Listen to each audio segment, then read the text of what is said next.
मुंबई के मलाड लोकेलिटी में बसे राणावत विला को आज दुल्हन की तरह सजाया गया था। जयकिशन राणावत की इकलौती बेटी काव्या राणावत की आज शादी थी। जयकिशन राणावत खुशी से फूले नहीं समा रहे थे। वो आने जाने वाले मेहमानों और अपने रिश्तेदारों को खुशी खुशी अपने दामाद श्लोक मेहरा से मिलाने में मगन थे। श्लोक, जो कि लगभग 30 साल का था, कद 6 फीट और स्मार्ट पर्सनालिटी के साथ साथ काफी सरल स्वभाव का लड़का था। बस उसका पक्का रंग और मिडिल क्लास लाइफस्टाइल ही शादी में मौजूद लोगों को काफी खटक रही थी। शादी में आई अगल बगल के पड़ोसियों में भी खुसर फुसर होने लगी थी। इतने बड़े घर की लड़की है और लड़का मिडिल क्लास।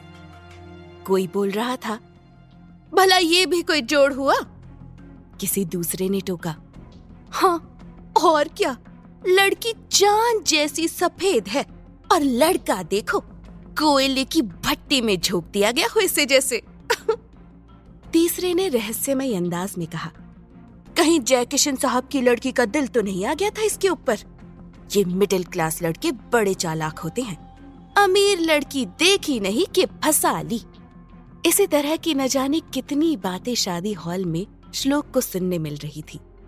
लेकिन वो ये सब अनसुना कर स्टेज पर बैठे मुस्कुराते हुए सब लोगों का आशीर्वाद ले रहा था। अभी 5 मिनट पहले ही पंडित जी ने उसके और काव्या के फेरे संपन्न कराए थे। वो अब दोनों हमेशा हमेशा के लिए एक अटूट बंधन में बंध चुके थे। फेरे पूरे होते होते रात के 1 बज चुके थे, इसलिए विदाई का मुहूर्त सुबह का रखा गया था। श्लोक को अपनी पत्नी काव्या से 2 पल बात करने का मौका भी नहीं मिला था। वह अकेले स्टेज पर बैठे पहलू बदलते हुए मन ही मन बोल उठा, जब से शादी तय हुई है मैंने काव्या को देखा भी नहीं है, और आज जब वो मेरी पत्नी बन चुकी है तो भी सामने से दीदार करने के लिए तरस रहा हूं। उसे तो अब तक स्टेज पर आ जाना चाहिए था। मैं अकेले कितनी देर बैठूंगा? श्लोक ने ऊब कर घड़ी देखी, जिसमें अब 2 बजने को थे। मेहमानों की भीड़ भी छट चुकी थी। बस घर के मेंबर्स और रिश्तेदार ही बचे थे, जो आसपास के होटल्स में जा रहे थे। श्लोक को अकेला ही स्टेज पर बैठे देख श्लोक की माँ सरिता ने कुछ चिड़चिड़े अंदाज में अपने पति हर्षवर्धन से कहा, देखा आपने, मैंने तो पहले ही कहा था कि ये लड़की सही नहीं है श्लोक के लिए। कैसे उसे अकेला छोड़कर खुद तबीयत खराब होने का बहाना करके चली गई। एक तो श्लोक तब से इतना बेकरार था काव्या से मिलने के लिए। मुझे लगता है ये काव्या जरूर आगे चलकर अपने श्लोक को बस में कर लेगी। हाँ। हर्षवर्धन ने सरिता की बात सुन थोड़ा झुंझलाते हुए कहा, सब कुछ हमारे बेटे का ही करा धरा है। हमारी बात मान लेता तो आराम से किसी अच्छी सुंदर लड़की से शादी हो जाती, लेकिन इसे ही शौक चढ़ा था कि अपने ढंग से ये लड़की ढूंढेगा, और देखो ढूंढ भी ली और कर ली शादी, एक ऐसी लड़की से जिसके बारे में शादी में आए लोग पता नहीं क्या क्या अनाप शनाप बोल रहे थे। हर्षवर्धन की बात सुन सरिता ने हैरानी से पूछा, क्या सुना आपने? हर्षवर्धन ने सर झटकते हुए कहा, यही कि उस लड़की का कैरेक्टर अच्छा नहीं है और वो नशे में धुत होकर क्लब वगैरह में आते जाते रहती है। उसके पता नहीं कितने बॉयफ्रेंड्स रह चुके हैं। अरे वो तो छोड़ो, हर्षवर्धन ने दांत भींचते हुए कहा, किसी ने मुझे ये तक कह दिया कि मैंने अपने बेटे की शादी गलत जगह कर दी है, और कुछ लोग तो हमें ही लालची समझ रहे हैं। हर्षवर्धन की बात सुन सविता ने कुछ कहने के लिए मुंह खोला ही था कि सामने से काव्या की माँ बाप जयकिशन और काजल वहाँ चलते हुए आए, और काजल ने मुस्कुराते हुए बड़े विनम्र भाव के साथ कहा, भाई साहब और भाभी, आज रात आप लोगों के ठहरने का इंतजाम यहीं घर पर कर दिया गया है। लेकिन क्यों? सरिता ने तपाक से कहा, हम इसी शहर में तो रहते हैं, सुबह हम तीनों आ जाएंगे बहू की विदाई के टाइम। सरिता ने बोलते हुए मन ही मन खुद से कहा, शक्ल से कितने शरीफ दिखते हैं, लेकिन लड़की इतनी तेज बनाई है जिसने मेरे भोले भाले बेटे को धोखे में रखा, पर मैं इस रिश्ते को यहाँ से आगे बढ़ने ही नहीं दूंगी। जयकिशन भी अपनी पत्नी से सहमति जताते हुए बोल पड़े, हाँ हाँ, आप तीनों के रुकने का इंतजाम हो चुका है। और श्लोक? जयकिशन ने मुस्कुराते हुए श्लोक को आवाज दी। अपना नाम सुनते ही श्लोक चुपचाप स्टेज की सीढ़ियां उतरकर उनके सामने आ खड़ा हुआ। जयकिशन ने उसका कंधा हल्का सा थपथपाते हुए कहा, तो दामाद जी, अपनी पत्नी से मुलाकात करने की जल्दी नहीं है अब? जयकिशन की बात सुनते ही श्लोक के मुरझाए चेहरे पर जैसे खुशी खिलाई है। उसने अपनी एक्साइटमेंट कंट्रोल करते हुए कहा, अंकल, लेकिन मैं तो लड़की से विदाई के बाद मिल सकता हूँ ना? किसने कहा? जयकिशन ने टोका। काव्या तुम्हारा अपने कमरे में इंतजार कर रही है, तुम जाकर उससे मिल सकते हो, और जो भी बातें करनी है वो अब कर लेना। बोलते हुए जयकिशन ने अपने बेटे आदर्श को इशारा करके कहा, आदर्श, जाओ जीजू को काव्या के कमरे में लेकर। आदर्श, जिसकी उम्र लगभग 20 साल थी, वो बड़े मरे मरे अंदाज में श्लोक के सामने आया और बुझे मन से कहा, चलिए। उसकी हालत देखकर यही लग रहा था कि जैसे उसे किसी ने जबरदस्ती ये सब करने को कहा था। अपनी माँ सरिता की तरफ बिना देखे ही श्लोक आदर्श के पीछे जा चुका था। उसे वहां से जाता देख सरिता मेहरा ने बेचैनी से पहलू बदले तो हर्षवर्धन ने दबी आवाज में उनसे कहा, शांत हो जाओ, श्लोक से अभी बहस करके कोई फायदा नहीं है। वो उस लड़की से मिलकर ही रहेगा।